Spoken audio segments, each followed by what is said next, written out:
Assalamu alaikum wa rahmatullahi wa barakatuh. Children, this is Firdaus sir. I welcome you to my Maths B classes. So, children, we'll be discussing today the first chapter of Maths B, that is understanding quadrilaterals. Our topic is understanding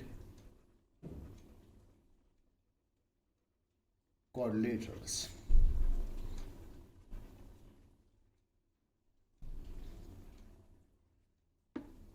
So, before we start what actually the quadrilateral is, I would like you to take you back to a polygon. We'll be discussing the polygon first. Then only we'll be able to understand what actually quadrilateral is. My dear children, what is polygon? You might have just discussed this in lower classes. Let me just remind you what actually polygon is. What is polygon? Yeah, you're right. A polygon is a closed figure. Closed figure formed by three or more line segments. Isn't it? A polygon is a closed figure formed by three or more line segments. Isn't it? Very simple. Polygon. Okay, now you see here a triangle. Any triangle. Is it a polygon? Yes, it is a polygon. Because a triangle is made up of three line segments and at the same time it is a closed figure. You can see here AB, AC and BC are three line segments and they form a polygon triangle. You can just same way just see the another polygon, that's the quadrilateral ABCD, made up of four line segments, isn't it? Four line segments you can see here. Same way we can go on with the polygon with increased number of sides. Pentagon is a polygon, hexagon is a polygon, heptagon is a polygon, decagon, and so on, many more you can just see. That's a polygon. Now, if we classify polygon on the basis of this regular, on the basis of equality of sides and angles, then we will be discussing regular polygon. Regular polygon. What is regular polygon? Yeah, right. A polygon in which all the sides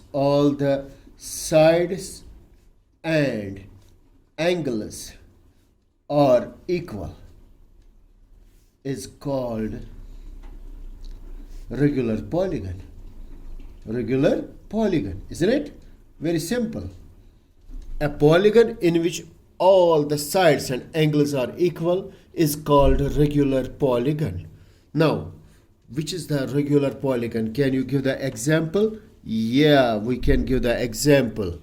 Example is equilateral triangle. Equilateral triangle.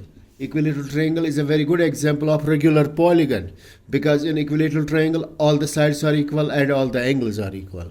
Square, yes, another good example of regular polygon. A square is a polygon in which all the sides and all the angles are equal, isn't it? Now, if a polygon is having five sides and it's a regular, is there any special name for that? No, we will simply say regular pentagon, isn't it? Pentagon. Then regular hexagon, regular hexagon, regular heptagon, and so on, isn't it? This is the regular polygon. Now, irregular polygon. Irregular polygon, isn't it? Very simple. What is irregular polygon? A polygon in which all the sides and angles are not equal, isn't it? All the sides and angles are not equal is called irregular polygon. Irregular polygon, isn't it? वो polygon जिसमें ना कोई side आपस में मिलते हो ना कोई एंगल, याद रखने की बात है। आइसोसेलेस ट्रायंगल एग्जाम्पल है इर्रेगुलर पॉलीगन की, आइसोसेलेस ट्रायंगल, ठीक है ना। Parallelogram is an example of irregular polygon and you can give many more examples. I hope आपको अभी तक समझ में आया होगा। अभी तक हमने समझा पॉलीगन किसको कहते हैं, हाँ हमने समझा रेगुलर पॉलीगन और इर्रेगुलर पॉलीगन। ज़रा फिर से रिमाइंड करते हैं पॉलीगन को। पॉलीगन हम किसको कहते हैं? Yes, a polygon is a closed figure formed by 3 or more line segments. What is the then triangle? Yeah, how will you define a triangle? Simply, yes, you are right. A triangle is a polygon formed by 3 line segments. ज़रा आप quadrilateral बता दीजिए जिसको हमें discuss करना है, जो हमारा टॉपिक है। यस, quadrilateral, QUADRILATERAL, quadrilateral, हाँ क्या है quadrilateral? शाबाश। polygon formed by 4 line segments is called quadrilateral.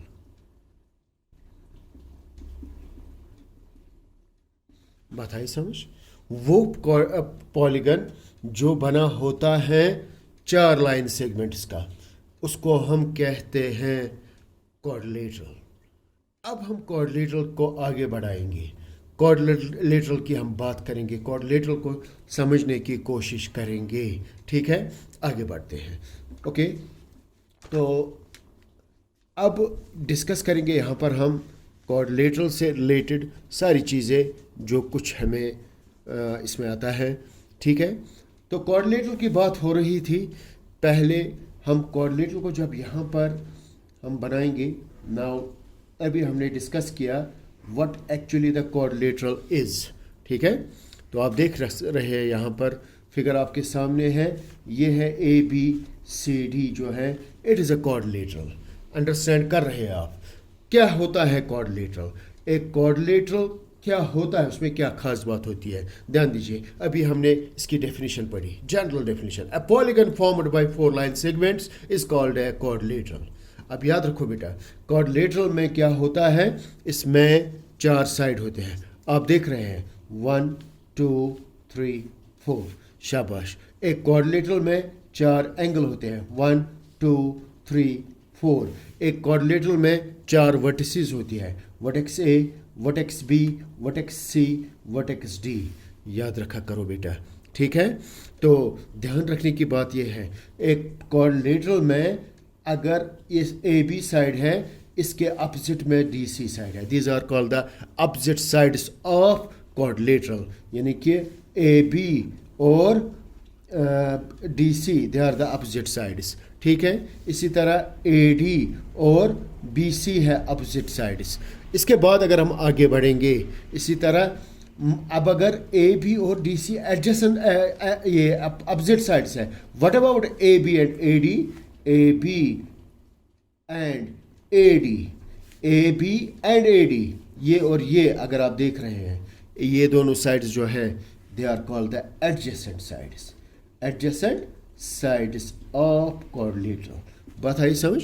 Adjacent sides पता होना चाहिए आपको। इसी तरह एंगल A का अपोजिट एंगल है एंगल C, तो एंगल A और एंगल B में क्या रिलेशन है? They are adjacent angles of quadrilateral, they are the adjacent angles of quadrilateral. समझ आ रहा है आपको? शाबाश। तो आगे बढ़ते हैं। इसके अलावा क्वाड्रिलेटरल में और एक चीज़ होती है जिसको हम कहते हैं डायगोनल। What is diagonal? शाबाश। A diagonal is a line segment which joins two opposite vertices of a quadrilateral। बात आई समझ? डायगोनल किसको कहते हैं?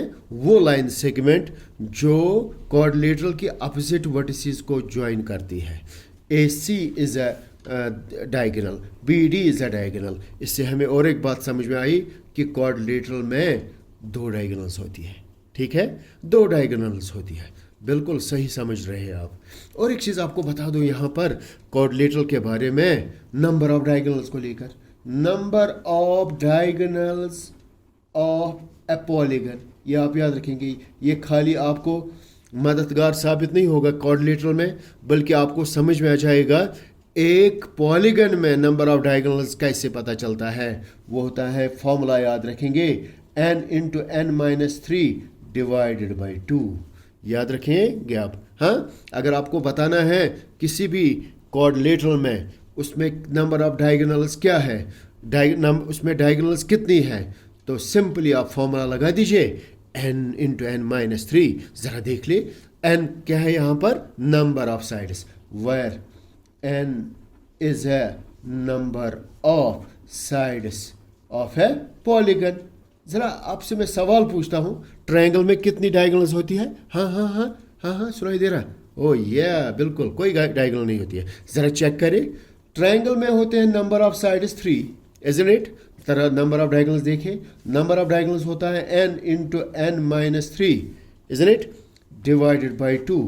n की जगह क्या लिखेंगे? 3 इंटू 3 माइनस 3 डिवाइडेड बाई 2 हो गया 3/2 into 0, that is 0। You are right, बिल्कुल सही आपने कहा कि एक ट्रायंगल में कोई भी डायगोनल नहीं होती है। ज़रा खुद हम क्वाड्रिलेटरल को चेक करें जिसके बारे में हमें पता है, उसमें नंबर ऑफ डायगोनल्स 2 होता है। ज़रा n हम लेंगे 4, क्योंकि number of sides of quadrilateral 4 होता है।